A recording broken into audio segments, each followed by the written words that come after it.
Hello, and welcome back to Enjoyable Fan Games, Season 3, where this episode we're going to be taking a look at Five Nights at Freddy's Pocket Horror. Now, this is a Five Nights at Freddy's fan game, so this is the first time I've ever covered one of those, and if you guys want me to cover more, let me know, because there are definitely some good ones. This happens to be my personal favorite, because I am a whore for nostalgia, and I grew up with the Game Boy Color, so of course I want to see any game possible remade on the hardware.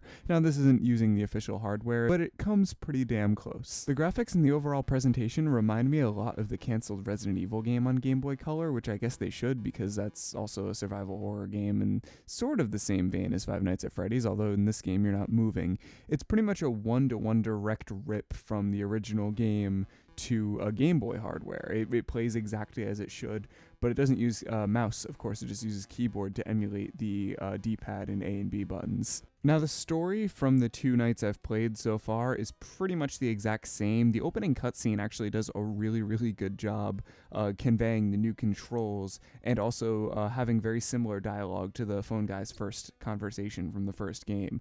Hit me with a little bit of nostalgia, honestly. I really do miss playing these games all the time. I might have to go back and start playing them again. But anyways, there's a couple of design liberties taken from Sister Location, like the googly eyes on top of the text box, and I just love that. This game is just oozing with personality. The gameplay, like I said before, is pretty much the same as the normal FNAF 1, except for instead of the pre-rendered CGI images, you're just basically looking at an above map. That doesn't make it any less tense, though, especially the jump scares. Now, I actually got jump scared the very first time by accident by, I think this is supposed to be Golden Freddy because the music didn't change.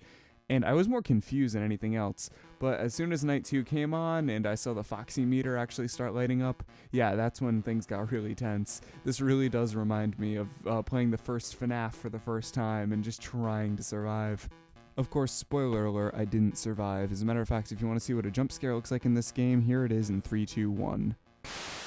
Yeah, so imagine that just coming up while you're not expecting it in the middle of gameplay. It really does frighten you. I do appreciate that this game tries its damnedest and in my opinion succeeds at like a survival horror in 8-bit. I haven't really seen that done properly before until now, and I think it's fabulous. It's done perfectly well, it's executed exactly like the main game, and I think that you should all go download it and give the creator some love. Plus, he's a fan of Scott Pilgrim. And any fan of Scott Pilgrim is a friend of mine because that movie is criminally underrated. I will say, though, the graphic novels I do think I like a little bit more, but the movie itself is phenomenal as well. Anyways, I'm getting off topic. Now I'm talking about Scott Pilgrim. Download this game. There's going to be a link in the description. I want you all to play it and scare the crap out of yourselves. This has been DanRock. See you next time. Peace out and take care.